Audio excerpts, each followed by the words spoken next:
In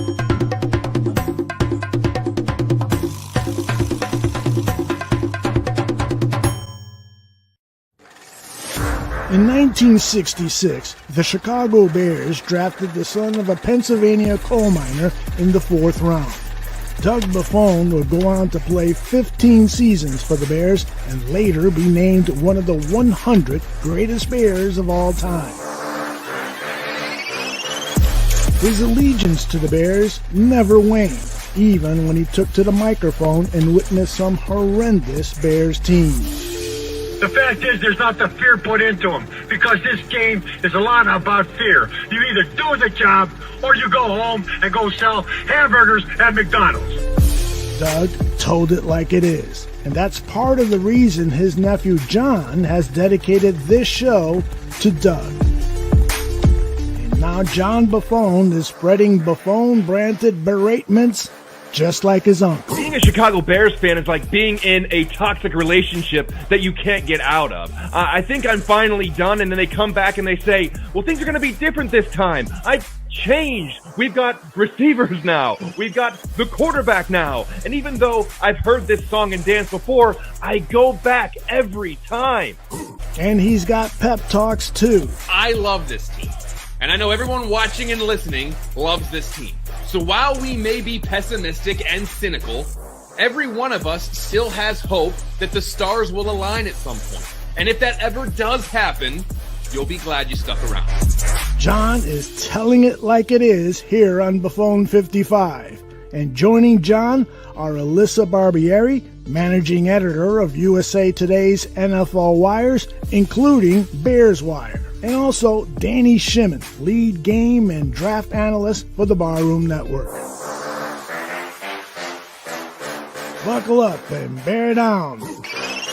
This is Buffone 55, the John Buffone Show.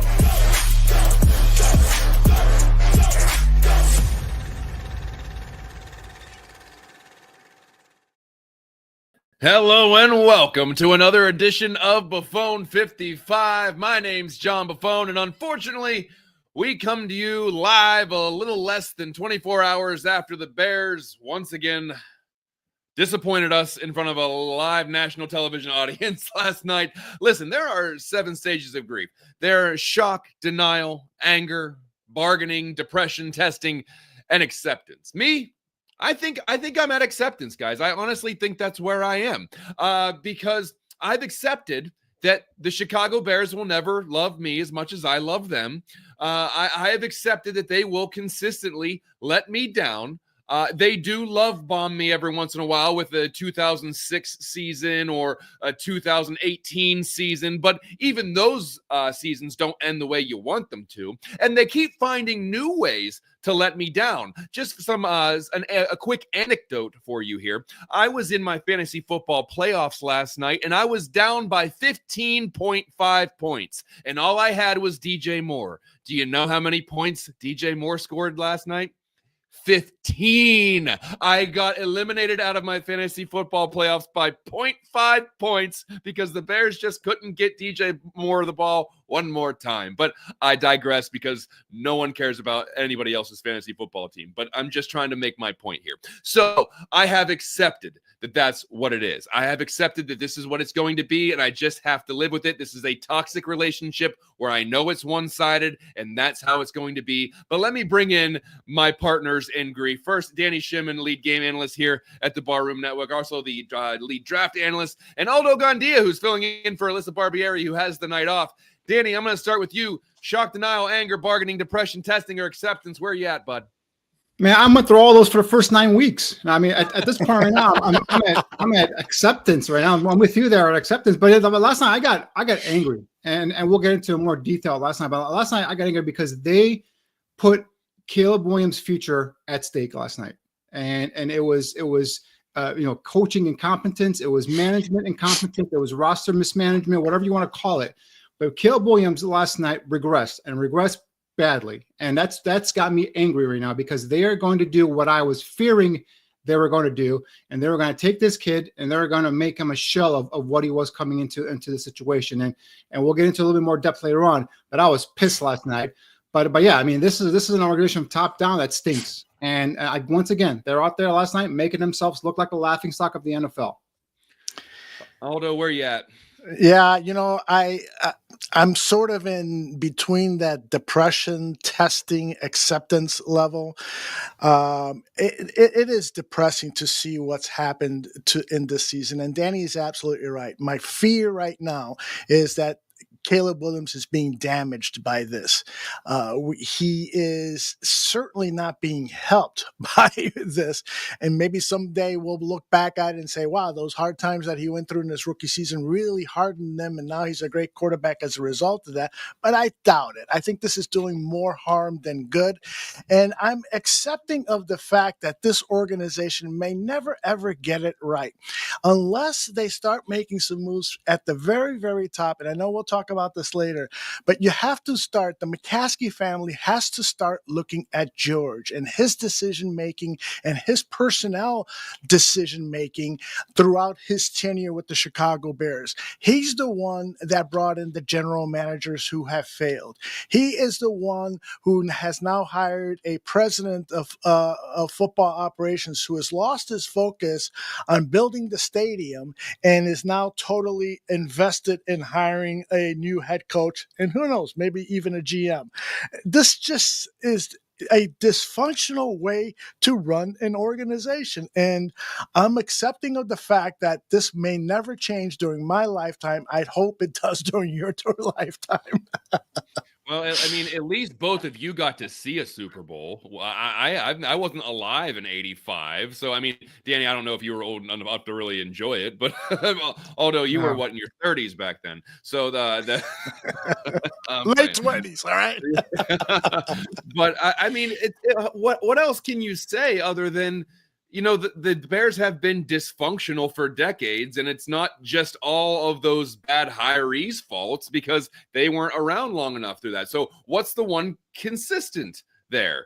The ownership. And so what else can you say? Like, you can't deny that. You can't just keep pulling random reasons out of the sky and say, no, it's not that. They don't touch the football operations. They don't do that. They don't control personnel. They got to control something because something doesn't stay that bad for that long without something having an effect. It's not just 4 decades worth of coincidences, 4 decades worth of bad luck, 4 decades of things that are unexplainable. There's obviously something that's having an effect on the franchise for not being successful. So until you're okay admitting that, you're going to see more of the same. So let's stop pretending like it's not something at the top and it's just a bunch of, hocus pocus bad luck. Oh man, darn, the Bears got it wrong. They don't deserve that. Well, who's running the franchise? So we got to take an internal look at that.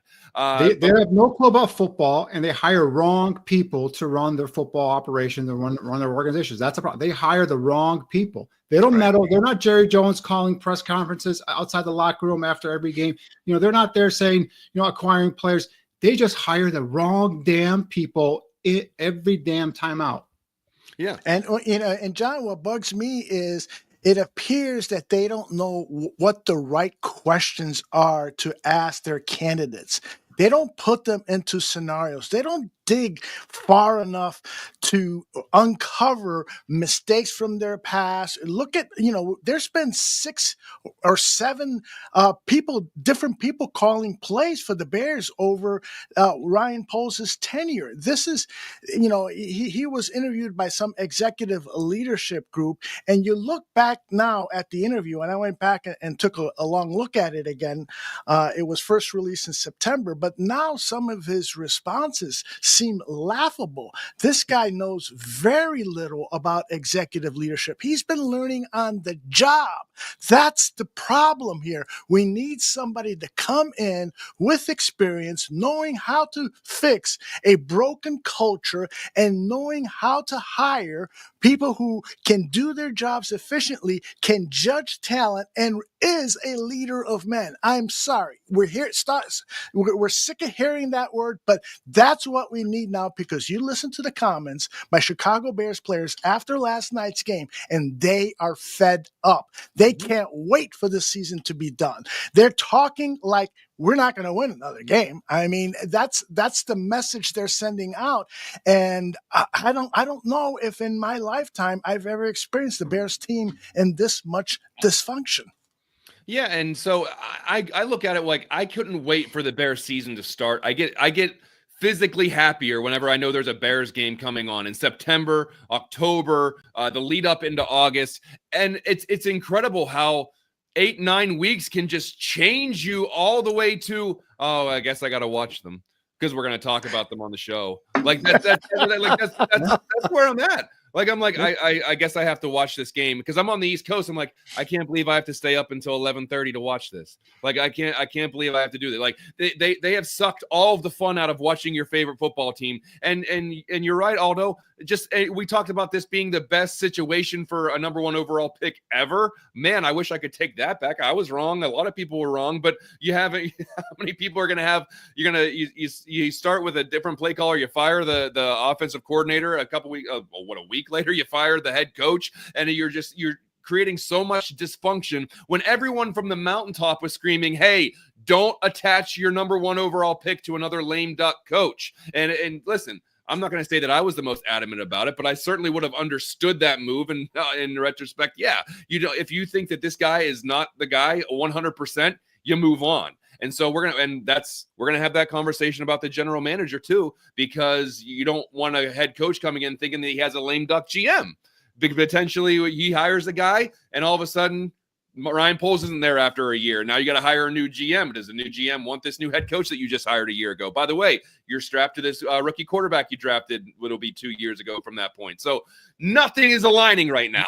No one timeline is actually aligning right now. So it's always messy. It's always one's hanging on over the other. It's never nice, clean cut. And then I don't know about you guys, but last night what really pissed me off, and when they put up Brian Poles' picture there and sitting in the suite, and he's chewing his gum, and he's blowing his bubbles, and just a smug look on his face. And I just wanted them to get his damn face off my screen, because I'm seeing Caleb get his ass whooped out there, right? I'm seeing an offensive line. It's still the 4th year in as a GM, still has a shitty ass offensive line for a former offensive lineman. The defensive line, they picked up this guy Jonathan Ford off the Packers practice squad, and he made more plays than some of his defensive linemen he signed and drafted. So it's like I just wanted him off that screen as quickly as possible, because I was about to pull my fist through that TV.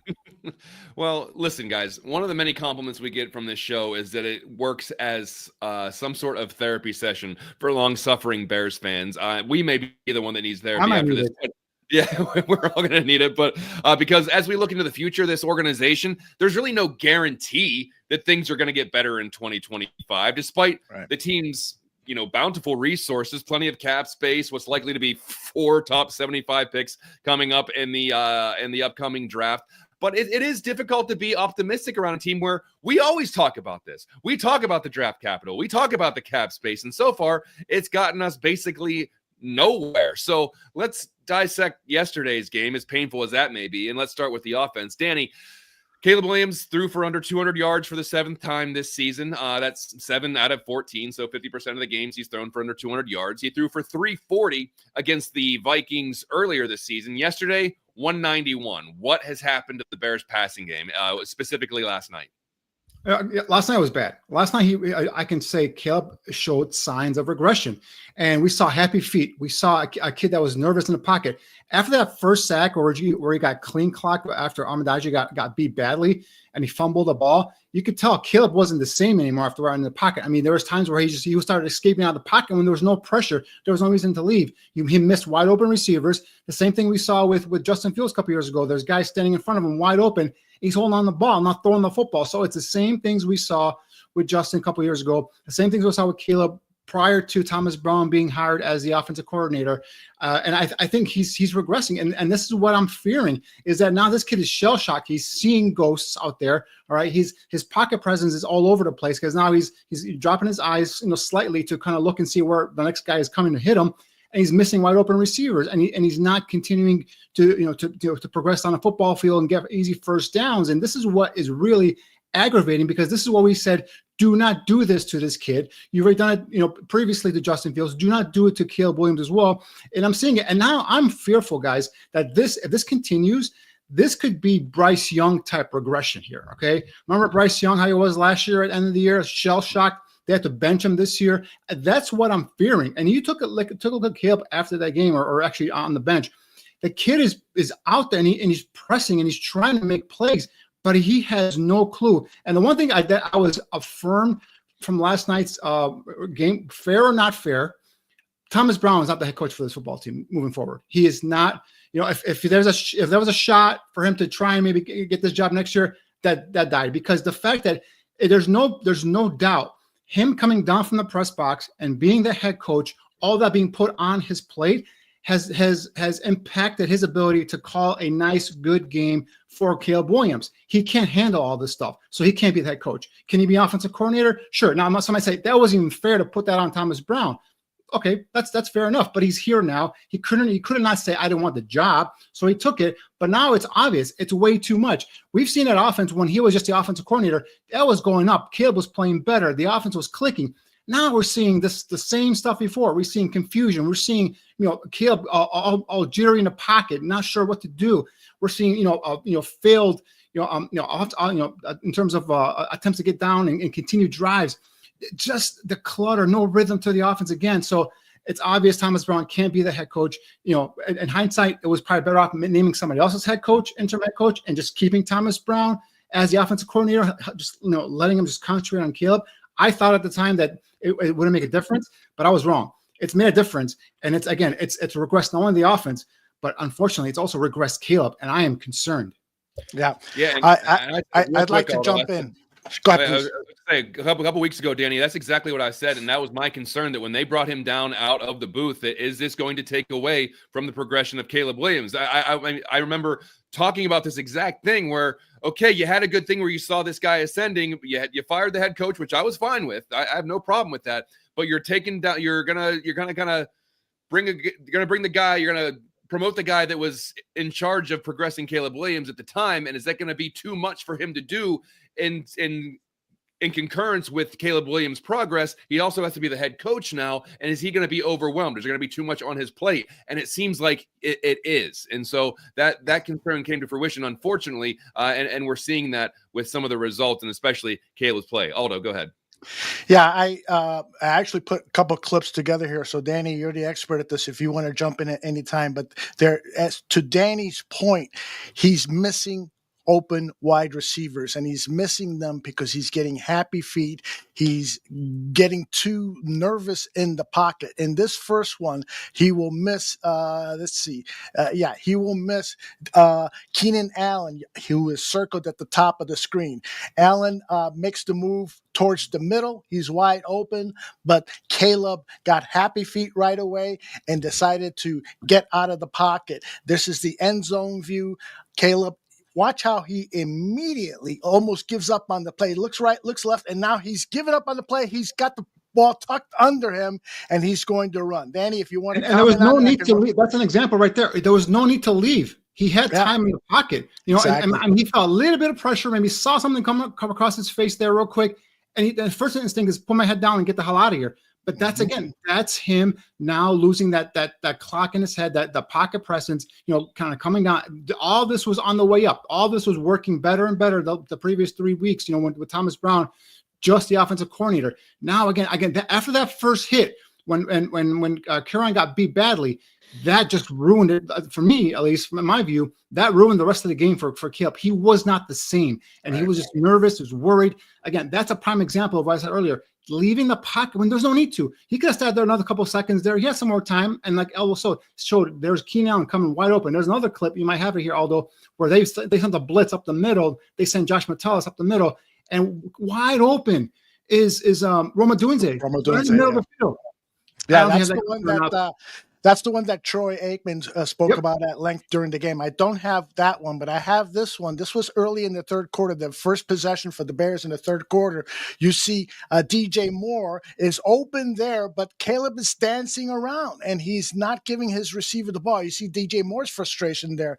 Again, body language for DJ Moore is at an F on this. And so here's the end zone view. Danny, take it away. Yeah, again, stuffed up in the pocket, sees that pressure, and again, looks at his eyes. His eyes are all over the place, but not downfield because he's looking to see, all right, how am I going to get out of here? Where am I going to escape from? And that's where the pocket breaks down the presence for him. And now he's looking around. Instead of looking downfield, going through his progressions, he's got his eyes going here, left and right. Well, who's coming free? Who's is loose here that I got to make sure I keep an eye out for. I think all these happened after that hit that he got that strip sack early on in the game. So I talked about this. This wasn't happening those first 3 weeks. You saw a more calm Caleb. You saw the entire offense was just functioning better. They're always in a more of a rhythm, putting up points on the board, extending drives of first downs. And again, two perfect examples, all I just picked out there. Him just not being comfortable because he's been shell shocked. He's been shell shocked. He's been sacked 56 times is the number I think last time I checked. The kid is just going through all these things are going through his head. He's got to go through progression, but he's not comfortable behind that offensive line. He's getting happy feet. And there's another one. I don't know. I don't have it, Aldo, but there's the one where Keenan Allen was going down the left sideline, and he airmails it. He airmails it. It was a proper read, but he airmails it because his feet aren't set. Because he's moving around, he's jittery in the pocket, and all of a sudden he sees Keenan Allen, he just throws it and he airmails the ball. Now he's been struggling with deep connections all season. That hasn't been something that he's been hitting on. But this is like an easy layup for him. These are throws he would make in his sleep down at USC. But here it's like it's all over the place with him. And again, his base is jittery. He's got happy feet in the pocket. He's seeing ghosts. He's dropping his eyes slightly, not keeping his going through his progressions. And this is throwing off his timing, throwing off the offensive timing. Guys are coming open, and all of a sudden the windows are closing quickly here in the NFL. And it's a mess. It's a mess. And like I said, this is why I'm saying I'm fearful. This could be Bryce Young type regression here, guys. I got a question for both of you guys. We know that Caleb Williams has the potential to be one of the better quarterbacks in the NFL, probably more potential than Justin Fields had. That's evidenced by their draft position. Caleb was number 1 overall. Justin is number 10. But do you think that the Bears should have stuck with Justin Fields? Because I see a couple of people in the chat room mention that. Stuck with Justin Fields and developed him further and used the assets you would have gotten from trading the number 1 overall pick to solidify the offensive line and help Justin Fields grow more? Or do you think that Caleb is more fixable now than Justin ever was with his time with Chicago? What do you guys think? Well, for me, and before I get into that, I just hate seeing these clips where we could have gotten one more catch to DJ Moore. It would have won me my fantasy. But I don't want to have to keep reliving that. But that's hilarious. But to answer your question, no. I think it comes down to dollars and cents. Where if you were going to think that if you don't know that's the guy, you don't give him $40 million. We saw that in New York with the Giants with Daniel Jones. If you're not sure that this is the guy that is going to take you to the promised land, or know that he's worth that money, you can't shell out a $100 to $200 million contract, whatever you got to do. And I don't think you can pass up a talent like Caleb Williams. And I think Bears fans would mostly agree that it's not all on Caleb Williams. It's the absolute dumpster fire that it was supposed to develop him that is holding him back in his rookie season, where you have 2 different guys calling plays. You lose your head coach. The offensive line is bad. And sure, you can say a lot of the same things for Justin Fields. But when they're talking about timelines, then you're talking about talent and you're talking about what they're costing right now. Caleb is in his first year. Fields was going into his 4th year. And so, and you're going to have to start paying him. And so if I'm not sure about a guy, I don't want to give him $50 million a year. And so now you have Caleb with a lot of arm talent, a lot of potential, has 2 more years to prove that he can be the guy. Yeah, for me, obviously, you guys know I'm a huge Justin Fields fan, but in terms of scouting and breaking these guys down, Caleb is a better natural thrower of the football. He's a more of a natural quarterback back there. Justin's a bigger, stronger, better athlete overall. But again, you talked about the contractual thing, and then Ryan Poles wanted his own quarterback. the offensive line put around him in the first couple of years. So, he wanted to move on. That's fine. That's his right as a GM. Fine, he did it. He was never going to go ahead and invest in Justin Fields the way he needs to invest in him. Plus, for Justin, he needed more work in terms of just a natural position of quarterback play, right? Who are you going to bring in? Shane Waldron to help him out when obviously we saw what Shane Waldron couldn't do with a kid as talented as Caleb Williams. For me, I think that debate can die, really. I mean, there's no reason why to keep going back and forth with that. The decision was made. This was going to be the move. It was obvious as soon as the season ended that Justin was going to be shipped out and Caleb was going to be, or quarterback was going to be drafted.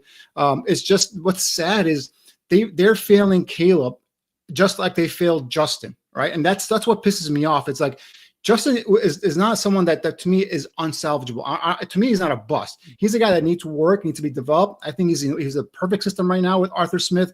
I think that guy's going to be able to develop him. Just give him some more time to get back there and learn.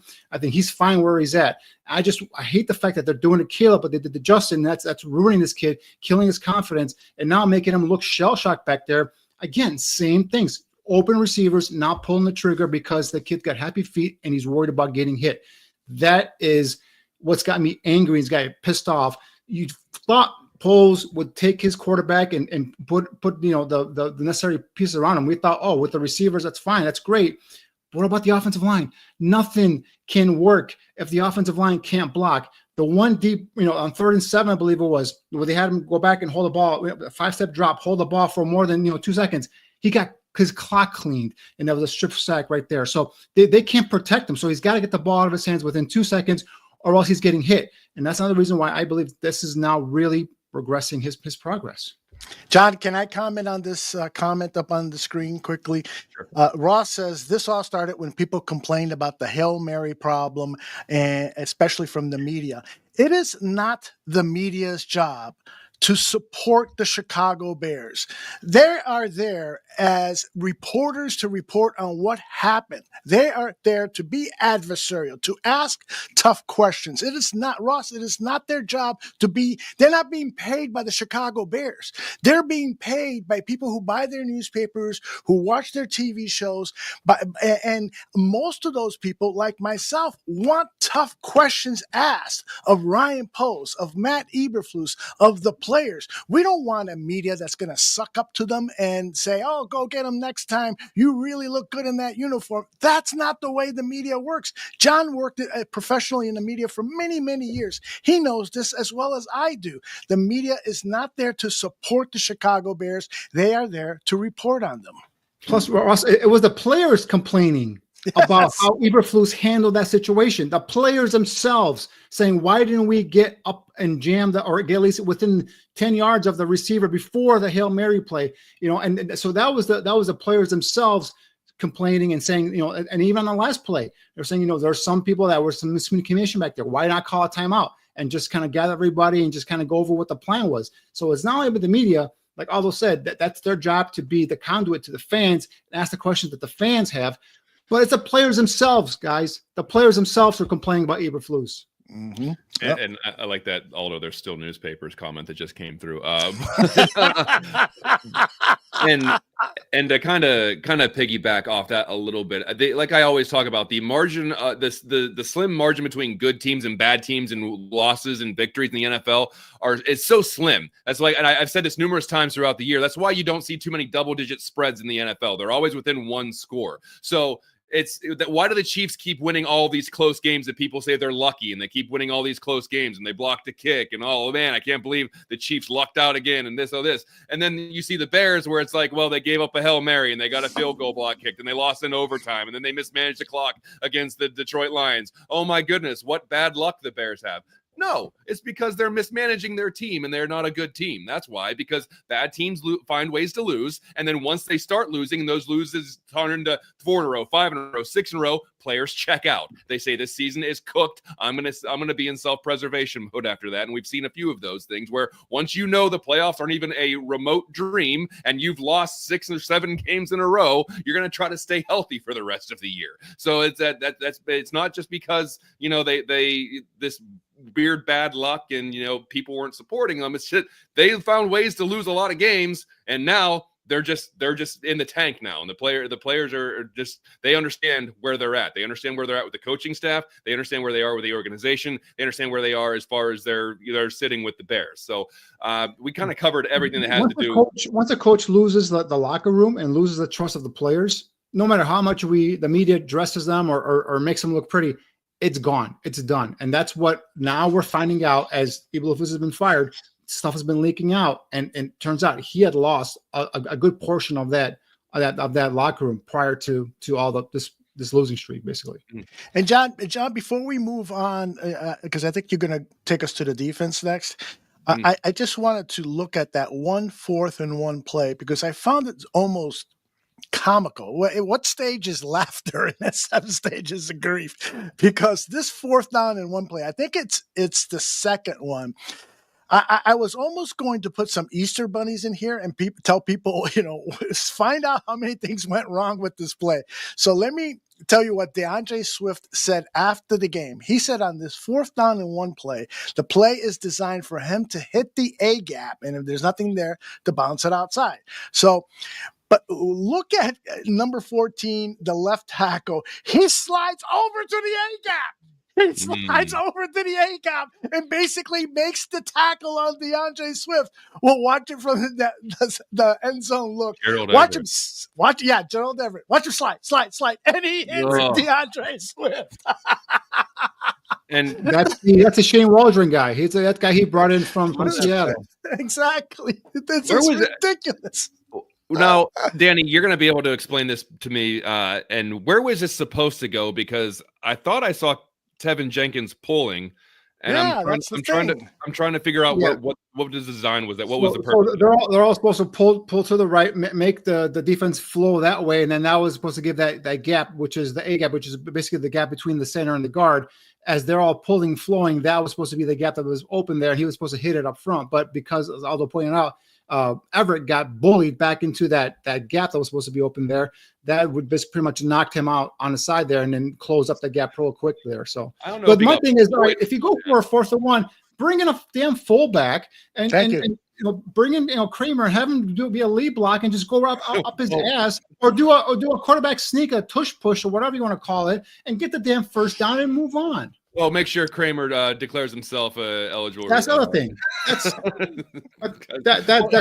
want to talk about why bad teams keep losing? That stupid stuff happens whenever you have a chance to get back into the game and you bring in a lineman to run fullback and he doesn't declare himself eligible. So, well, that's the thing. Well, that's on Kramer. I cannot blame the coaching on that, because he's done it before. He's been in there. It's not the first time he's doing it. He should have gone there. He should have gone in and reported eligible. Now, to his credit, he stood, after the game, he took responsibility, and that was on me.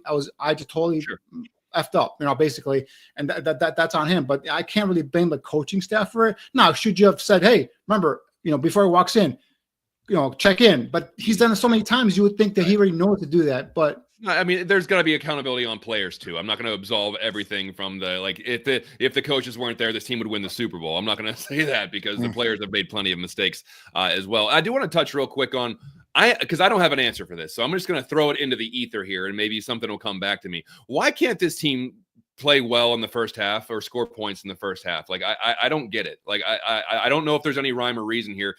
You can, if you want to put a positive PR spin on it, like, oh, they make all the right adjustments at halftime. Well, what happened to the original game plan going into the game, though? So 3 straight games, they score 0 points in the first half. And that's a question I asked last week. I'm like, why are there adjustments being made on the sidelines? Why do you have to go into the halftime and then you guys get there and making adjustments? We should be able to make adjustments on the fly here, right? You got the offense there on the side. You're the coaches, get together and say what you want to do and make these adjustments, but nothing happens. 3 straight. I don't think I've ever seen that in the history of NFL. 3 straight games where a team shut out in the first half. I mean, they are breaking records of futility here in these past couple of seasons here. So that is just mind-boggling. The fact that they can go in at halftime, make adjustments, come out, look like a different offense second half, but in the first half, for whatever reason, they just can't make adjustments on the fly.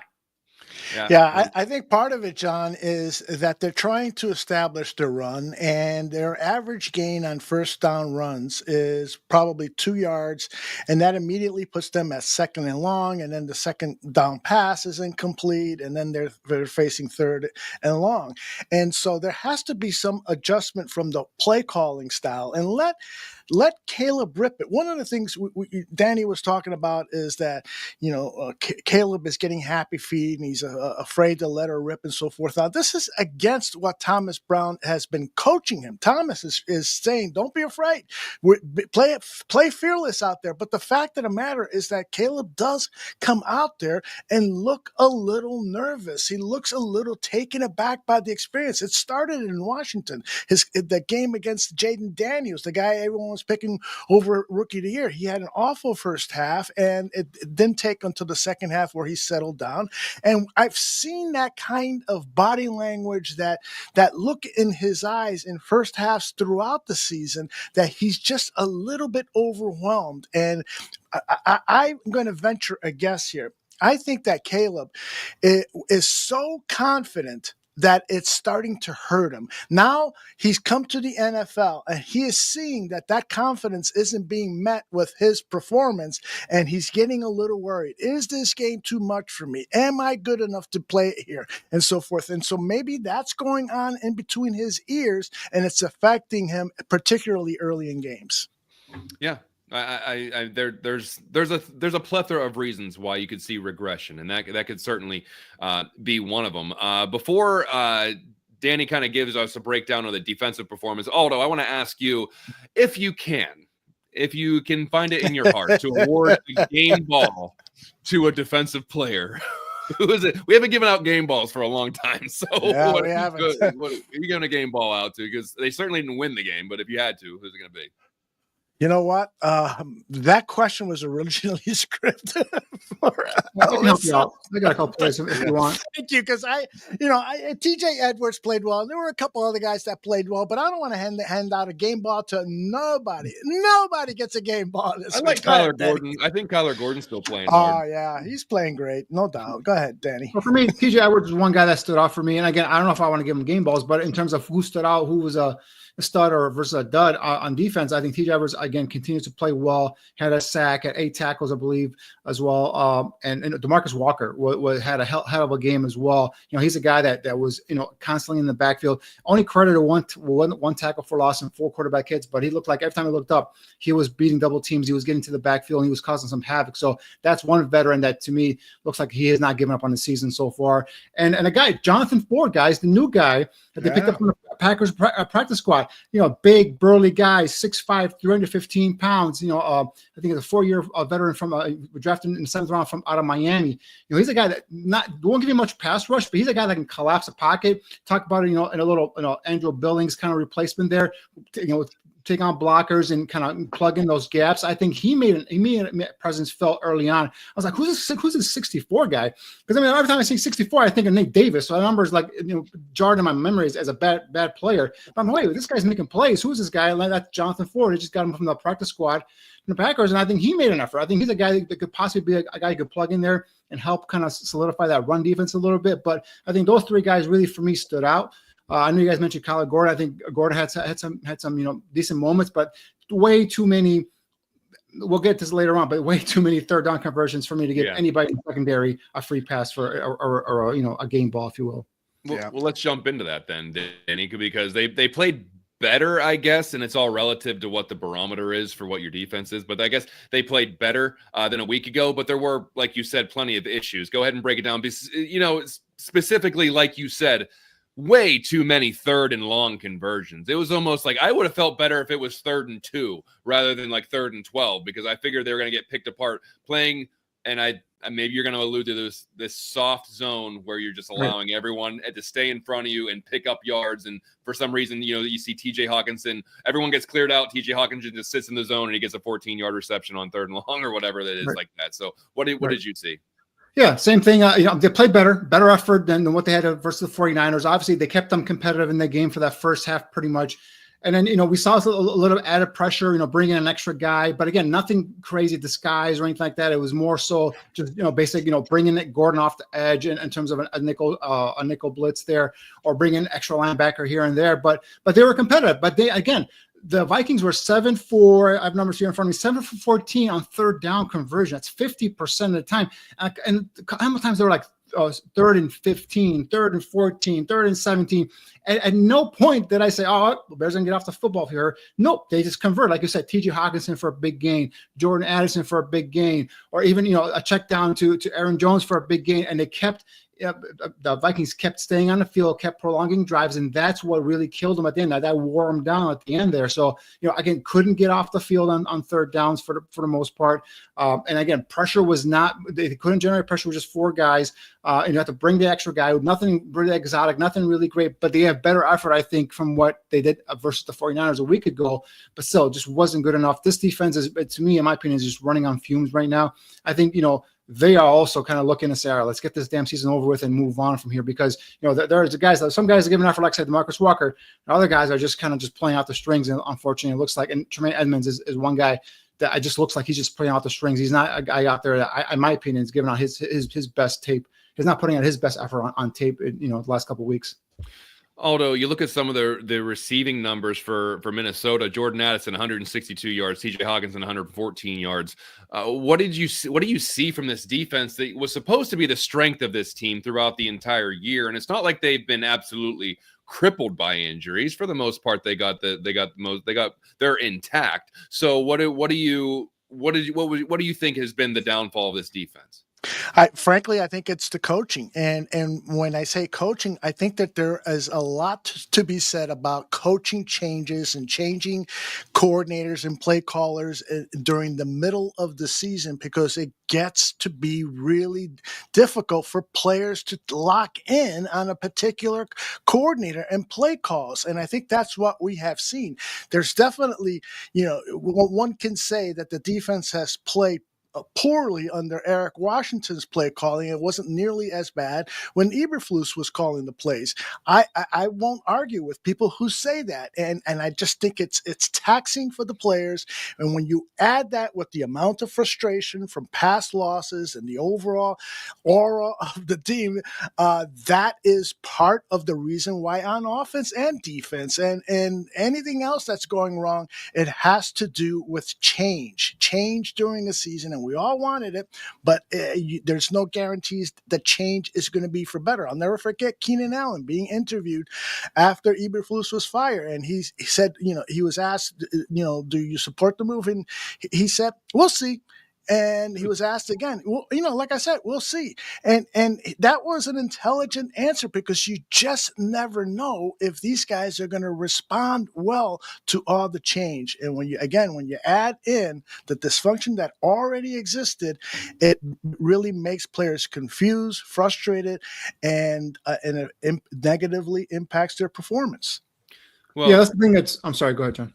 No. Go ahead. Follow up. No, I'm saying, like, Eberflus, with him being, the play caller, he was also the guy who designed much of the defenses week in and week out. He's the one, looks like, broke down the tape and put in some of the exotic run blitzes, exotic, pass blitzes, and provided pressure. And just like play calling on offense, play calling on defense also takes something that's got to get used to, right? You also have to be able to have a feel for it. And obviously, for what all the faults all the things that I hated about him, the one thing that I always praised Eberflus was he was a better defensive coordinator than he was a head coach. And that's the one thing that you can see now that we're them. The defense is taking a step back because that the play caller, that the guy who designed and broke down the opposing team week in and week out is gone now, and you can see a step back there on defense. But again, unfortunately, he wasn't just a defense coordinator; he was a head coach, and that was a big reason as to why the dysfunction was going on within the team.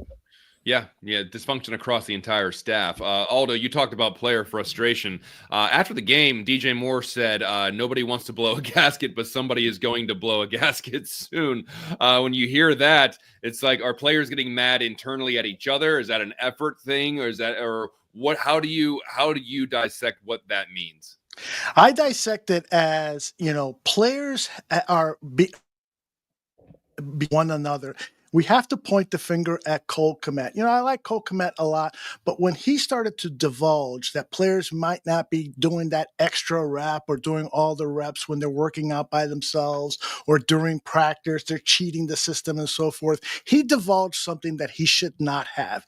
In his quest to be transparent and authentic, that was a major taboo. And then when Jalen Johnson blew up at Eberflus, which led to his firing, which one of the reasons that led to his firing, that's the result also not only of poor coaching, but the result of players bitching and moaning, and that bitching and moaning getting out to the public. And that's a no-no. Anybody who has played the game of football, even Pee-wee football, you always hear, keep it in house, keep it in house. And the players did not do that, and it's become a problem.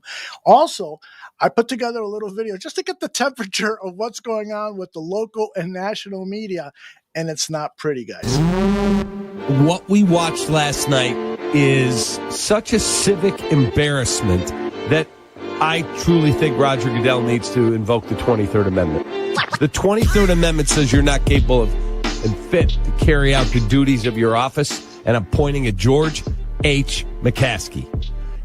Incapable of running the Chicago Bears.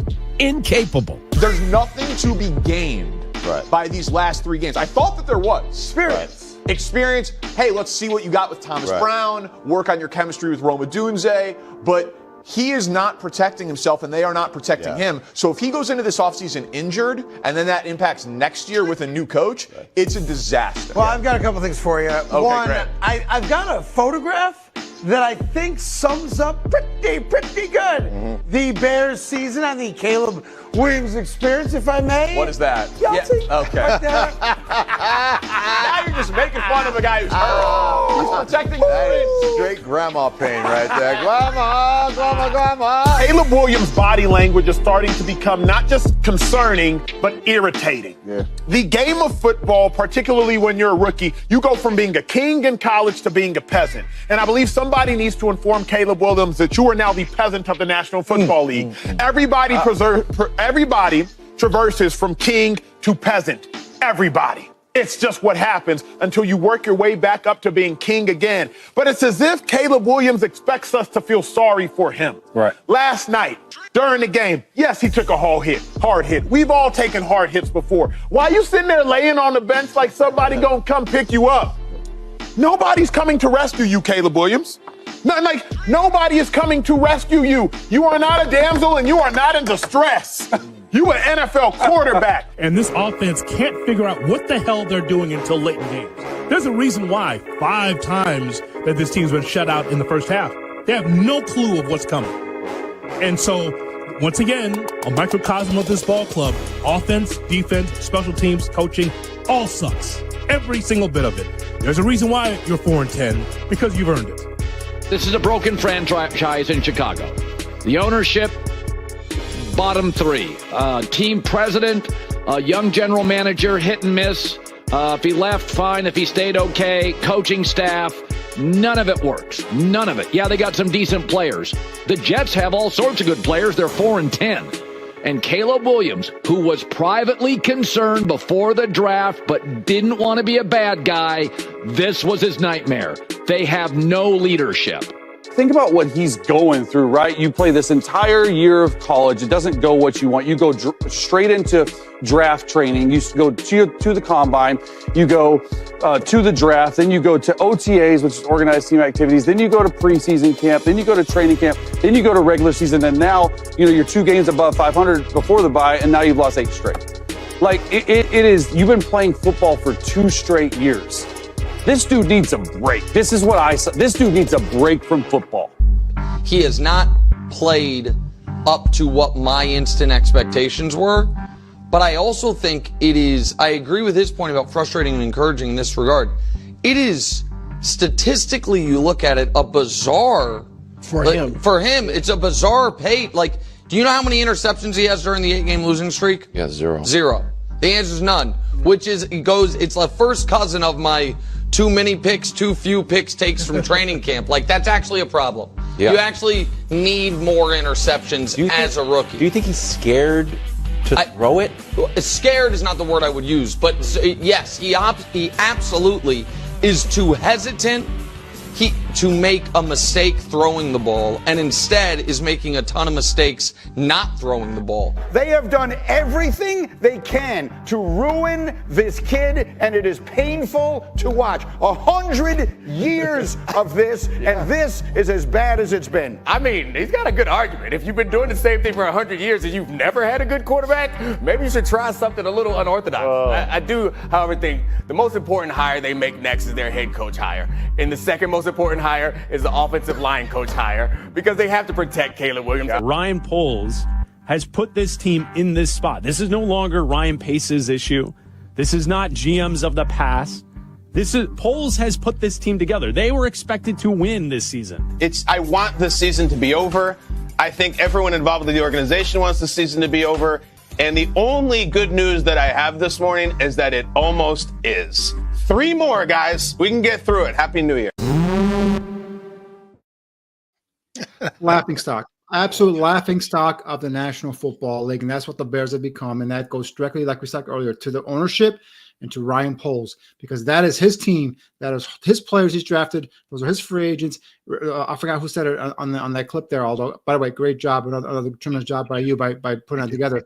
But those are not Ryan Pace's players. Those are your players, Ryan Poles. And that's why yesterday when his face was put on TV, chewing his gum up in his suite, all comfortable, while Caleb Williams is getting his ass whooped on a football field, that's on him. And that's why it pissed me off to see him. And these guys are talking about, interceptions. Really? Now we want him to throw interceptions so he can get better? Some of these national media people, you can tell they don't watch the games, because yesterday he tried to throw a ball in the tight window that was almost picked off by Harrison Smith, but he just dropped the ball. It's not like he's not throwing the ball. He's just back there nervous. He's got happy feet. He's confused. He's worried about getting hit. Like I said earlier, he's shell shocked, and this kid is not going through his progressions, and he is now being, again, falling into his deep progression. It's pissing me off because it's happening again.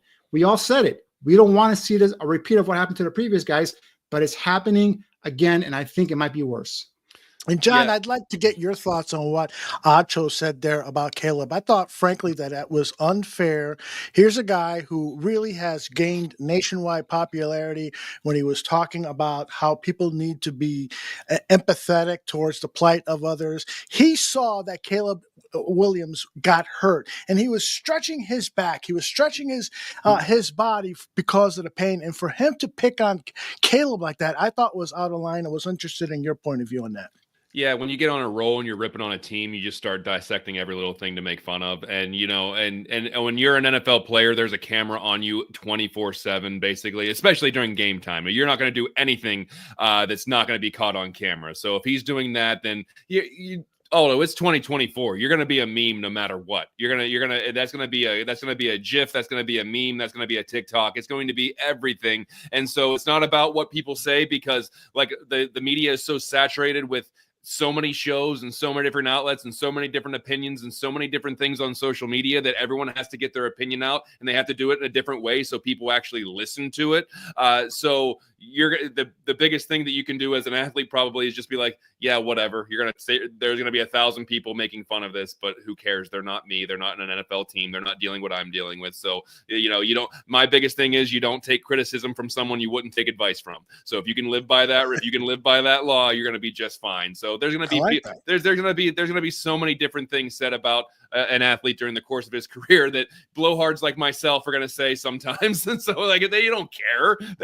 There's bigger things to worry about. So it's obvious these national media guys didn't watch the whole game, because earlier they would have seen where Caleb sitting there talking to Keenan Allen about the route he ran, about the timing issue they had previously. That was him sitting in between DJ Moore and Keenan Allen, looking at the pad there and going through the plays. They didn't show that shit because they didn't see the entire game, but they show this thing on the clip on highlights or whatever, and they go ahead and they jump on that and they pretend like they saw the damn game. They didn't watch the entire game, because if they did, they wouldn't have jumped on the kid for doing that. Yeah, and Danny, we got a couple questions here in the chat room. One of which being, and I already lost it. Oh, they were using DJ Moore as a wide receiver. This comes from 3.5 Houston. They did that early on. He got a good amount of chunk of yards, and then they kind of went away from that. Why do you think they did that, or do you think that that's something useful that they can continue to use? Yeah, I loved it. It was. I mean, I know I had DJ Moore in my fantasy football league as well, John. I could have used one more of those. I wasn't as close as you were, so that's a problem. But they use him more like the way the 49ers use Deebo Samuel. I mean, they had him in the backfield as a running back. Quick hitting plays. He's got that body, that frame, like kind of like a running back that's got those thick lower half where he can break through tackles. He's very hard to tackle. So I love that idea of just getting the ball in his hands and let him do his thing there. Besides just running routes and all that stuff. So I like the idea. More of that is much more appreciated. Hey, maybe if they had Khalil Herbert on this roster, they could have used both those guys in the backfield. Khalil Herbert and DJ Moore, and maybe mix in a little of DeAndre Swift. Who knows? But they just gave up Khalil Herbert for a 7th round pick. And go ahead, Otto. I was just going to add that one of the things about Thomas Brown that we have to give him a little bit of slack on is that he inherited the playbook that he's using right now. That's not his playbook. That is the playbook that Shane Waldron developed along with Brown and the other coaches.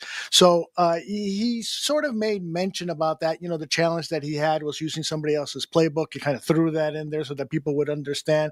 But I do blame Thomas Brown for certain things. Like, all right, Amagaje, you learned 24 hours before the game that Braxton Jones can't go because he's got concussion-like symptoms. Well, then you've got time there to scratch together some plays to help Amagaje, your rookie left tackle who didn't have a training camp, missed the first half of the season because of he's still recovering from the injury he suffered as a college player, hasn't been able to practice with the ones when he was activated. And so you had an opportunity to bring in some help to at least provide some chip blocking for him, to help him get acclimated to the pass rusher that he was up against. And Brown never did that. I mean, did you guys see Amagaje get any help whatsoever? No. And so that's on Brown. He got something later on after that initial sack. And that I believe, if I'm not mistaken, that first sack that Caleb got stripped on, I believe Travis Homer was in the backfield and he just kind of like snuck out and he didn't bother to chip the guy. The guy Greenyard had beaten Curran off the snap, and it was on a straight shot to Caleb, and Homer didn't even freaking try and chip him or anything there. So yeah, didn't help a rookie offensive tackle, like you said, although didn't have an OTA really, didn't really have a training camp because of the injury. Because gets thrown in there, in terms of a national spotlight, first game, that hostile environment versus that defensive coordinator who brings all types of pressure off the edge and all that crazy stuff, and you don't have a plan on how to protect them. At this point, if Thomas Brown goes from now on for the next 3 weeks and goes max protect on every damn play, passing play, I'm fine. Two receivers in the field, and then maybe a tight end chips and he releases into the flat. That's fine with me, because you know what? This kid can't keep getting all these hits. It's gonna break him eventually. Yep. And a lot of and listen, I full disclaimer, I had to watch most of the game with the sound off, which probably probably for the best. But a lot of people talking about Troy Aikman's comments about Caleb Williams and Ryan Poles, and I'm just going to throw that out there in the ether for either one of you to respond to, because I'm not really sure what those were, to be honest with you. Well, I tweeted out on X that I was getting annoyed with Troy Aikman, because it's really clear that he, along with so many of the other national broadcasters who call Bears games, do not do their homework. Greg Gabriel talked about it this morning on his show, Gabriel Talks Football, and Troy is probably the biggest offender. He probably gets his packet of information from his producers. He probably doesn't go through it in detail. He certainly doesn't watch film. He doesn't know what's going on. I mean, he's praising Ryan Poles towards the end of the game and talking about him like there isn't a controversy going on in Chicago about whether Ryan Poles should continue as the general manager of this team. And there were just certain other things that he was saying that just were so annoying. And that's one of the reasons why we created the bar room here, is because it appears to me like we know much more about the Chicago Bears than the national media, and some members, really, frankly, of the local media. So Aikman was annoying. I'm interested in Danny's thoughts too. Yeah, the praising of Poles, saying that, that at the beginning of the season, because they had him in the Hall of Fame game, and he thought at that point that the Bears had weapons, and they thought Bears were a talented roster. Well, you know what? Yeah, they had some weapons and talent on the outside, but the offensive line sucked, Troy. The offensive line has sucked for 4 years under Ryan Poles, Troy, and he hasn't fixed it. He's never fixed it. So that's a problem. That's a huge problem, and you of all people should know that. Now, there was some things that I thought he did some nice comments in terms of Caleb Williams, where you praise Caleb, but also said there are some issues in which Caleb, has a tendency to hold on to the football, which I think is something that if you watch the tape, that is something that you can go in and kind of say, yeah, that is accurate. But the praising of Poles really got under my skin, and that's when they had the picture of Poles up on the TV screen. Again, that's what I'm talking about. That's when my blood pressure was going up, and I was in that anger phase that I had a bottle on my hand. I wanted to throw it through my TV because the failure. Okay, Justin Fields wasn't your quarterback. Fine. Okay, you got your quarterback. You got him. A couple of weapons on the outside. Fix the damn. How can an offensive lineman, a former offensive lineman, be so damn weak in terms of not knowing that your offensive line's got to be fixed, and then you put that young quarterback under harm's way, getting pounded week in and week out to the point where now he's losing confidence in himself. It's just pissed me off completely. But yeah, in terms of out of town, I call them out of town stupid, because they're not in there, in the whole mix day in and day out. They kind of come in, read some notes, sit with a couple players, do a couple interviews, and then they go on and put on their national broadcast. So that's one of the things. But yeah, that praise of Poles was nauseating by Troy Aikman. And John, if I can jump in regarding the offensive line, I got into a debate with Swift from Swift Sports Network, and he's praising the Detroit Lions offensive line and warning Chicago Bears that it takes years to develop an offensive line, to put together an offensive line. And I politely disagreed with him and said, listen, first of all, if your point is that it takes years to develop or to build an offensive line, well, then when is Ryan Poles going to start? Because next year, the only lock for a starting position on the offensive line is Darnell Wright. The other 4 positions are up in the air. So if it takes here, he should have started already. And secondly, I disagree with the contention that to build a good offensive line takes years. Maybe to build a great offensive line takes years. But if you spend money on offensive linemen, and sometimes you have to overspend in order to get a better than average or a near star offensive lineman, you have to spend, that's money well spent, because you're protecting your quarterback, because it helps your running game, because it helps your receivers, for so many reasons, that if you're going to pay a couple of more $1 million in guaranteed dollars, which is what one prominent offensive lineman's agent wanted for his client, McGlinchey, the former Notre Damer, then you pay it, because you know what? And I'm not a big fan of McGlinchey by any sorts. But, guys like that, you might have to overpay just to take that offensive line from putrid to average. Yeah. Now, the cohesiveness of an offensive line, they got to play together for years, right? But to build one, you can build one on the fly. And correct me if I'm wrong, the Lions, they've drafted 4 out of their 5 starters. I think only one of them might be a center that is a free agent, but they've drafted. So you can, not only did Ryan Poles not invest money like you're talking about, Aldo, he only invested 1 first-round pick, and that's Darnell Wright. The only guy that you just said is going to be the starter next year. All other guys are trash free agents or day 3 picks. Or guys, off the scrap heap, he went to the thrift store to get an offensive lineman. That's what confuses the hell out of me, especially for someone like, I keep saying this over and over again. He's an offensive lineman. It boggles my mind that a former offensive lineman didn't prioritize that position right away as he started to rebuild this team. So, but yeah, invest draft capital. Like we have 4 of the top 75 picks. If they don't make any free agent signings in the offensive line, all three of those first 4 should all be offensive linemen, whether it's a center, guard, track, name it, you need it. Mm-hmm. Well, since we're on the subject of Ryan Poles, the Chicago Tribune's Dan Wiederer wrote a lengthy story asking the question, should Poles keep his job? It was actually kind of a rhetorical question posed by a former AFC executive. The evidence that Tribune gathered against retaining Poles are these 3 things that we've already kind of hit on. Since Ryan Poles took over as general manager in January of 2022, 9 coaches have been let go. In the case of Alan Williams, he resigned. Going in the next season, as Aldo alluded to, the only lock as an offensive line starter is Darnell Wright. And what big-time head coaching candidate will want to work under Ryan Poles, who is in the last year of his contract and may have one foot out the door? So let's dig into that and analyze Poles' work and make the case for him to stay or go. And we can go through the entire laundry list of things that we can hit on, whether it's the handling of Matt Eberflus, the offensive line, as we've been talking about, no big free agent money going to the offensive line. Do you want Kevin Warren to be able to pick his own GM since he was hired?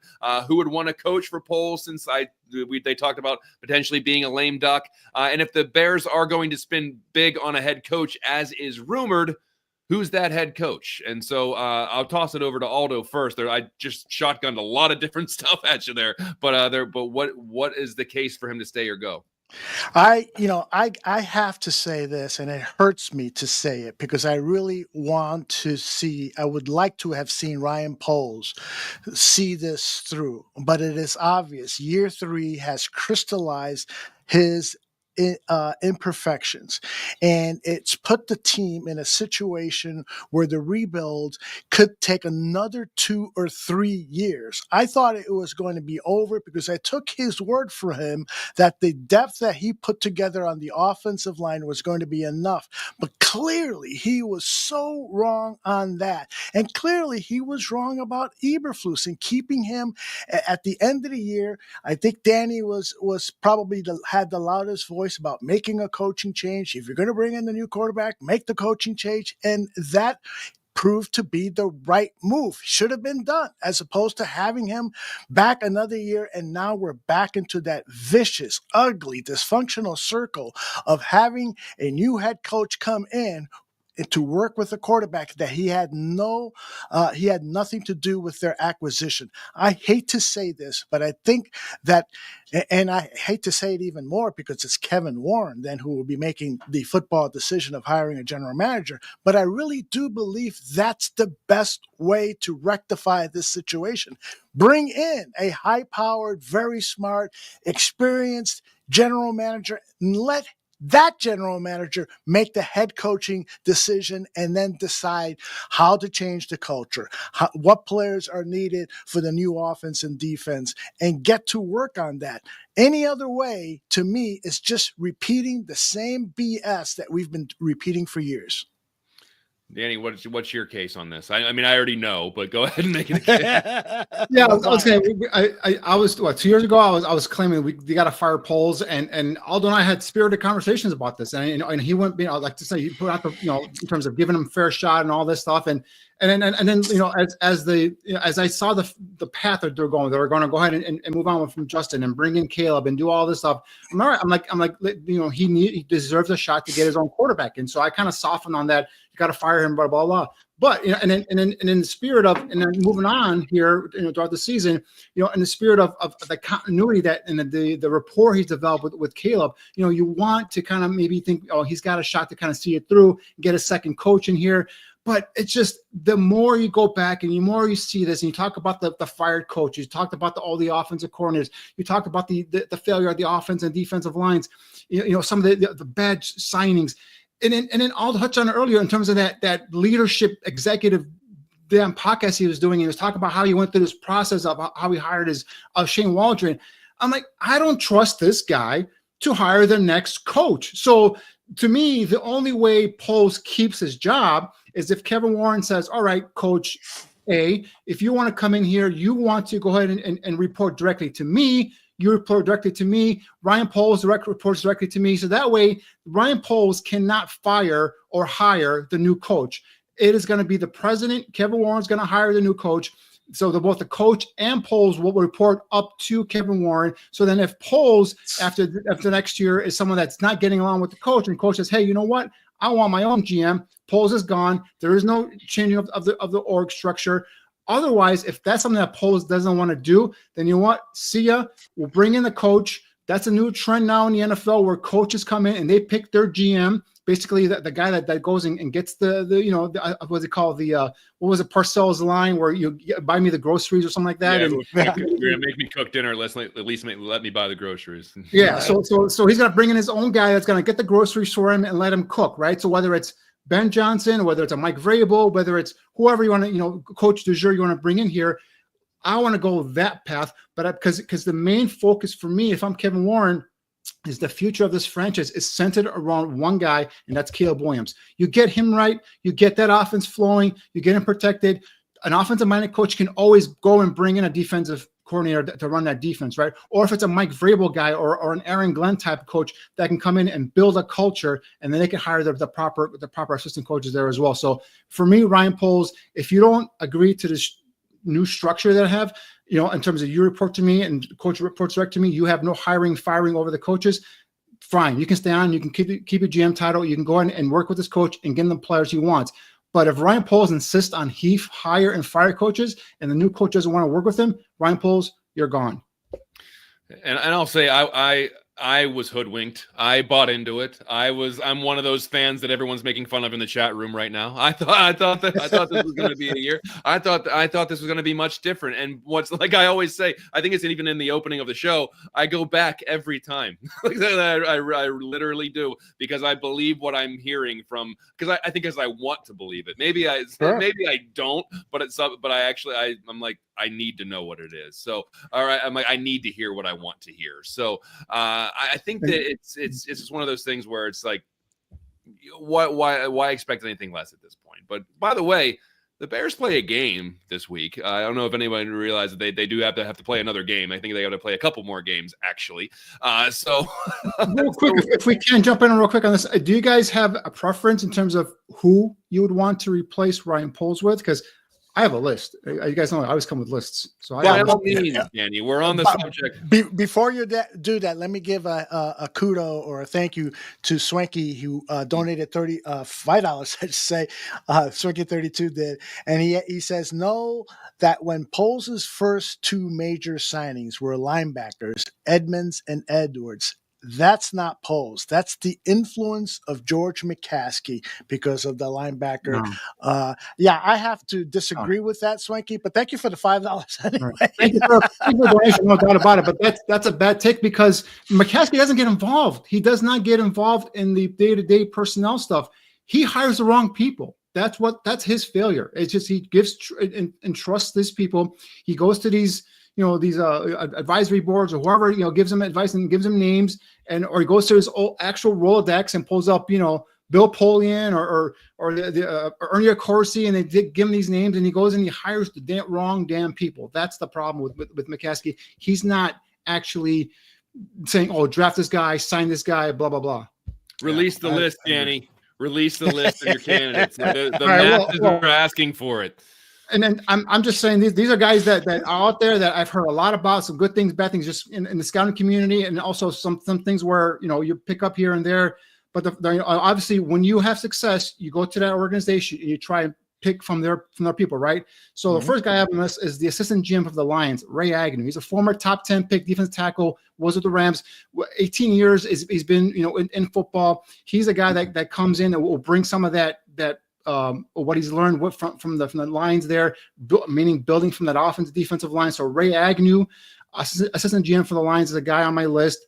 A guy that is one of my favorites, and a guy that doesn't get any credit, but he deserves a lot, is Will McClay, the vice president of player personnel for the Cowboys. He really is the GM, guys. He's the guy that runs that draft for the Cowboys. He's the guy that negotiates trades. But Jerry Jones out there getting all the headlines and all this stuff. But Will McClay, now he's given a pretty hefty salary by the Joneses to keep him there in that position. So I'm not sure if he's going to want to move. But if he ever wants to run his own organization, this might be the time. But Will McClay is a superstar in terms of drafting and finding talent. Just look at that Cowboys roster. I mean, I know they're down this year, a bunch of injuries. But year after year, they hit on draft picks out there. Will McClay, the VP of player personnel for the Cowboys, is a name that I really like a lot. Ed Dodds, I've seen Ed Dodds every year when you go out scouting at the Combine, at the Senior Bowl, at East West Shrine games. He's the assistant GM for the Colts. He's a guy that, just like Chris Ballard, no nonsense, grinder, works hard. Ed Dodds is a guy that's also had a bunch of GM interviews. I think last year he was close to getting the Raiders job before Tom Telesco came in and swooped in. So Ed Dodds is the guy to get out there. John Eric Sullivan, a young guy, the vice president of player personnel with the Packers, is a name that I keep hearing all the time out there. John Eric Sullivan is a guy to keep an eye on. And then Andy Weidel from the Steelers. He was with the Eagles. He now is an assistant GM with the Steelers under Omar Khan. He's a guy highly thought of, highly respected. A lot of these draft picks with the Eagles that are offensive linemen, the Lane Johnsons and Jordan Maiatas, Andy Weidel was given credit for finding some of those guys and drafting those guys. So talk about a guy coming in here and building the right way, building from the offense and defensive lines. Andy Weidel, who was currently the assistant GM of the Steelers, is the guy that I like as well. These are my 5 guys on my list right now. Well, it's all possible that could be the case, but we'll see if Ryan Poles does retain his job, and who knows if the last 3 games are going to dictate some of that, to see how they look and how the players play and how the coaches coach, and that's why they play the games. And with the next game is the Detroit Lions, and so I almost say this as a joke, but Aldo, can the Bears beat the Lions on Sunday? Now, they are dealing with a lot of injuries, and the defense is really banged up. They're getting guys off the street to play defense for them, but that doesn't mean that the Bears can necessarily beat them. You're muted there, bud. Try this again. Greg Gaber predicted the Bears were going to beat the Lions, and he says it's because they're a cold weather team. If the weather is cold, they got so many injuries, and now the injuries have filtered over to the offensive side. David Montgomery is not playing Sunday and probably won't play the rest of the season. I mean, this team is really, really hurt. Multiple defensive starters. We're talking about 9-10 defensive starters and some premium backup guys as well. So everything is there for the Chicago Bears to upset the Detroit Lions. The only problem is that they don't have the morale. They don't have the will to win right now. I'm not seeing it, and I really do hope I see it. I hope I see it for the benefit of the fans, the benefit of the players themselves, for the benefit of Thomas Brown, who I think could eventually one day in the future, 10 years from now, whenever, be a good head coach. I'd love to see the players respond to him, but I don't expect it. Not after what I've seen the last 2 weeks. There's just too much dysfunction now, and if there's going to be anything that would wipe away that, it'll take some great speech. Maybe Ryan Poles himself needs to come down and say, hey, I've been assured that I'm going to be here for the next 3 years. I've signed the contract extension, and I came down here to tell you I want to know who's going to be here with me. Throw it on the field. Go out there and play your butts off. We need something like that to fire up these guys who are in a deep funk right now. All that to say, Lions beat the Bears 34-15. Wow, you were really building that up, and I was like, wow, I wonder where he's going with this. Is he going to predict the Lions going to lose to the Bears? Is he going to do this? Yeah, and he didn't. What do you think, Danny? Yeah, I mean, Lions are hurting right now. I mean, they are hurting big time defensive, although just, named, I think 11, 12 starters out on defense. Montgomery's out, but they still got Jahmyr Gibbs. They still got Amon St. Brown. They got Sam Laporta. They still got, Jared Goff playing, career football right now. And we still got that Bears defense that we just talked about that was, torn up and couldn't get off the field versus Minnesota. So, yeah, the Lions are an indoor team, but you know what? They've proven year in, year out that they take the personality of their head coach. And if you heard him today on Detroit radio, I mean, he's out there saying, I don't give a damn who it is or what it is. We got players that are going to step up. And that's the kind of coach that Aldo wants. That's the kind of coach that Aldo loves to play for and hear. And this is going to make Don Burr happy in the chat. But I just don't see how this Bears can, even with the Lions depleted, I don't see how this Bears team is going to go out there and beat them. First couple of drives, I can see it right now. The Bears don't score, or there's a turnover, or there's, whatever, happens on offense for the Bears, holding call, whatever. The crowds are going to be booing, and there goes the pressure and the cascade and all that stuff. And I just see the Lions getting out of this game here as a victory. They need it because they're holding on to their skin of their teeth there to that first spot there and get that first round bye. So they're going to come in here. They're going to be hungry. They're going to come here and look to run over the Bears. And hey, And this is Ben Johnson maybe kind of trying to put another audition out there on tip. Hey, McCaskey's, look what I can do with this offense and all that stuff. So, or to Kevin Warren, I should say. So, we'll see. But I can't see the Bears winning any of these 3 remaining games. No, I just can't do it. I agree. No, I mean they do play the Lions tough, but that's about as much as I'm going to say that's positive. I can maybe that it won't come down to a mismanagement of clock this time because it won't be close enough. But also I can't see the team that is regressing like the Bears are. All of a sudden they're going to come up. And honestly, playing at home is probably worse than playing on the road right now because you know your fans are going to boo every single thing that you do. Any incomplete pass, any missed tackle, any 3 and out, any defensive gap. The boo birds are going to be out because I think the only reason to buy a ticket to a Bears game right now is to boo them. And I'm not saying that's a productive thing to do, but you're well within your rights to boo if you're going to buy a $300 ticket to go sit up in row 4 whatever. And so I don't see any scenario in which they win this game. And to Danny, I'm going to give you credit. You called it 4 or 5 weeks ago that they're not going to win another game. And so far, they have been on this losing streak that I didn't think was going to happen, but it certainly did. So before we start wrapping things up here, guys, I do want to talk about something fun. The college football playoff starts this weekend. Danny, you're doing all the scouting. You're getting ready for the draft. I mean, you've been getting ready for the draft since the last draft ended. But at the same time, what are some of the games that you're looking at in this college football playoff? Who needs to shine to increase some of their draft status? Yeah, I mean, it's gonna be a great time. This is Friday and Saturday. I've already booked time off. I'm like, don't mind calling me. It won't bother me. I'm sitting in front of this TV. I'm not leaving. I'm watching all these games. So every matchup's got some prospects. Obviously, NFL prospects keep on. But specifically, if you're looking for the Bears, right? Bears needs and players that you can look at, and we'll go game by game here. First game, Tennessee at Ohio State. If you want to look at Tennessee, you look at their defensive line. Norman Lott, number 55, defensive tackle, 6'3", 315. Arizona State transfer. The last 2 seasons in the SEC, he's got 44 tackles, 10 tackles for loss, 9.5 sacks. Keep an eye on him. Obviously, James Pierce, the edge pass rusher, number 27, outside linebacker. Is he a 3-4 edge guy, 3-4 outside linebacker? That's probably how he's projected the next level. 6'5", 240 pounds. In 3 seasons at Tennessee, this guy's got 28 tackles for loss, 19.5 sacks, 3 forced fumbles, slight frame, quick first step. Up the field kind of guy. Number 27, James Pierce from Tennessee. Going over to Ohio State, Emeka Ekubak, the receiver, number 2. He's a senior, 6'1", 205. 60 receptions, 743 yards, 9 touchdowns this season. This is the guy that Bears are going to be in the market for a receiver next year. Keenan Allen is not going to be re-signed.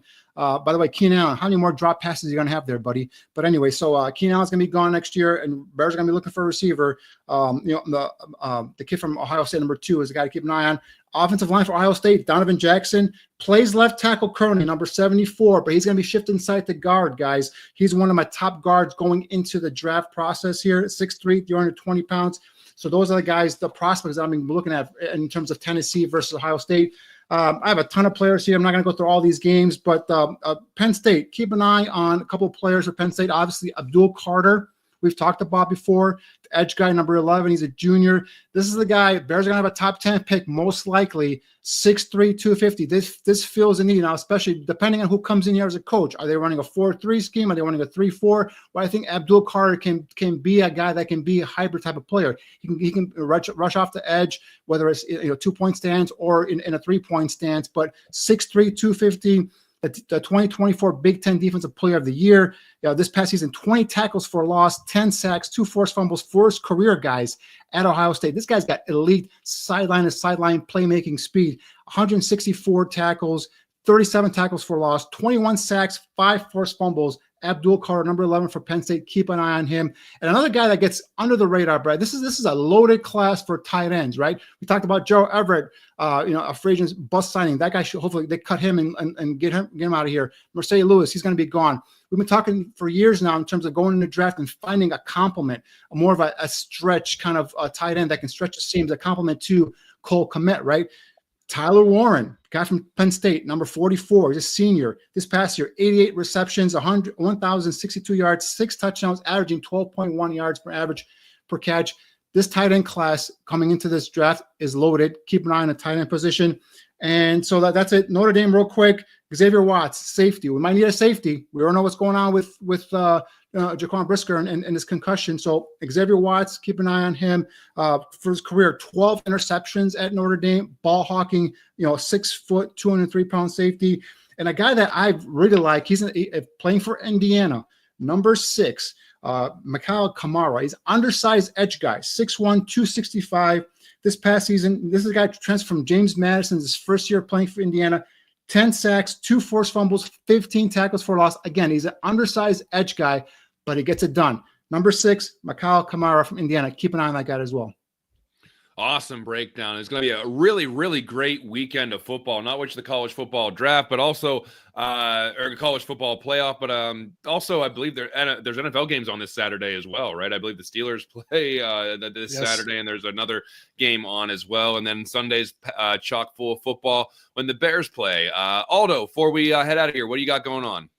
But before I mention what's going on, I got a question for you. Sure. Today, everyone that follows this show knows that John Buffone is a big fan of boxing. He's done some boxing himself. And so today it was announced that Conor McGregor has agreed to fight Jake Paul. Isn't it Logan Paul? It's Jake or Logan. I don't know which one. Are they one and the same? But I wanted to ask you, not who you think will win, but how much does this further disgrace the great sport of boxing? Okay, so my answer is going to surprise you a little bit here because I'm not someone who's going to gatekeep here. Because listen, boxing at its core has always been a sideshow circus act. There's been people boxing kangaroos and celebrity boxing, and since the inception of fighting for entertainment, it has been a sideshow because that's just what it is. And when people want to settle some kind of score, everyone thinks they can fight. So, this is where people are making money off it. It's always been an entertainment thing. But for me, it's like as long as you are able to compartmentalize that this is kind of a sideshow and not world-class boxing, as opposed to watching 2 professional fighters who have been doing it their entire lives, who have invested everything they have into this sport. As long as you can decipher the difference there, I have no problem with it. I mean, and a lot of the Jake Paul cards are promoting a lot of good fights on the undercards. The Amanda Serrano and Katie Taylor fight was amazing. I watched the first one. The second one was just as good. So as long as you're not looking at this and saying, oh my God, Jake Paul or Logan Paul, they could be a world champion. No, they can't. And so it's just, but as long as you're able to keep promoting the sport and people are tuning in, and it brings in a whole new audience. And it like people that were watching just that Jake Paul fight, they ended up watching Amanda Serrano and Katie Taylor and like, wow, this is incredible boxing. This is a great skill. This is a great show of athleticism. And so if you can bring in more casual fans, which is something that boxing has been lacking since the 90s, is attracting those casual fans, and there's a number of reasons why. Big fights not being made, people being pushed out because of the pay-per-view model, where if you want to watch a fight, it's going to cost you $80. And if you're not really that invested in it, why are you going to spend $80 to watch a fight? And so there's a number of reasons why the casuals have been moving away from boxing and sometimes moving over to UFC. Entertainment wise, big fights always happening, knockouts, blah, blah, blah, blah, blah.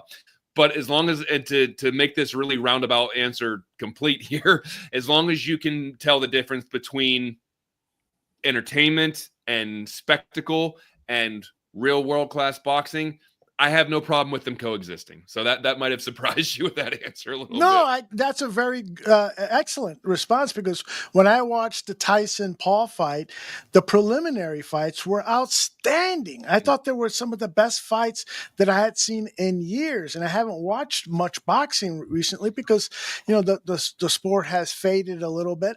Maybe a lot of bit, but you make a very, very good point. And it was free. And it was free, and you were able to watch it because you could watch it on Netflix. Exactly. Well, I couldn't watch it because it kept buffering, so I had a problem watching it on Netflix. Yeah, that's something they're gonna have to fix. That's one thing. I remember I went on social media during that, and everyone the meme was cable companies going like Mr. Burns, like, haha, do you miss us yet? Exactly. My question for John, a follow-up. Do you think that, because I've heard, after the fact now, do you think that Tyson-Paul fight was fixed? Was this like a setup? I don't know. I mean, whenever you have he's 58 versus 27-year-old, I don't know. I mean, I'm around boxers almost every day, and I can tell you that while the power is the last thing to leave, the legs are one of the first things to leave. And so, it's hard to tell. And I'm not going to get into conspiracy theories about what's rigged, what's not. I know they both made a ton of money doing it. Good for them. Whatever. A lot of people watched it. But eventually I think that the shtick and the charm of that eventually wears off, where you can't keep fighting people that are not like your age or your skill set or that thing. So we'll see. Like I said, spectacle. People watched it. Hopefully, like, they didn't pay for it if they already had Netflix, and if they don't have Netflix, they probably found an illegal stream to watch anyway. And so it's like, what do you want for watching it for free, I guess. It certainly had the scent of a fixed fight where they agreed not to hurt each other. But then again, but then again, Mike Tyson's legs and the way he was huffing and puffing, I don't think he could have thrown punches when it got to the later round. Somebody asked how many punches did Tyson throw? A couple of rounds. I don't know if he threw any in the last round or two. Well, Aldo, let me tell you something. I remember watching his last real professional fight 20 years ago, and I would have been, like, 13, 14 years old, whatever I was. And I remember he had to quit because his legs gave out then. And he was a 38-year-old at the time. Right. And so your legs don't get better 20 years later. I can attest to that. My legs are shot and I'm in my mid-30s. I can't imagine trying to go in there as a 50-year-old and trying to do anything. I think that, that Paul probably eased off towards the end, because I think he even said as much. He didn't want to knock out Mike Tyson, and that's probably not good for his image either. Knocking out a 58-year-old at that. So I mean, a lot of those things are like, what's best for my image as well. So it's when like you're guys beating the crap out of me. yeah. Am I going to take great pride in that? Of course, but like, I'm just saying, I'm taking. It's just like. I know that, like I said, the power's the last thing to go, but your legs are one of the first. And if you're almost 60 years old and your entire life has been combat sports, you ain't gonna move around too well. You look at some of these old football players; they ain't moving around so well. They ain't gonna put the pads on one more time and give you a quarter. That ain't just gonna happen. The spectacle was great. I couldn't believe I was my age watching a Mike Tyson fight, because the crowd was electric, and it was, the old heads who loved the golden age of boxing got to watch that one more time. They got to see Mike come out in the black trunks one more time and have that fierce look in his eye, and it was a good spectacle, and it was entertaining. It was nice just to see that. The fight wasn't necessarily entertaining, but the spectacle around that was entertaining. Absolutely. And you had the old generation versus the new generation talking about button heads, and that's, say what you want about it, but both Paul brothers know how to promote. I'll give them that. They know how to sell stuff, and whether it's good or not, they know how to sell it, and people tune in for it. So that's my take on that. Aldo, what's going on for the rest of the week, the month? I mean, we're in the holiday season now. What's going on at the barroom? Yeah, we've got a lot of programming the rest of the week. I won't go through it all. I just will encourage people to please subscribe. If you're on YouTube, please subscribe. You'll get an alert on your device, your phone, your computer, or what have you. You get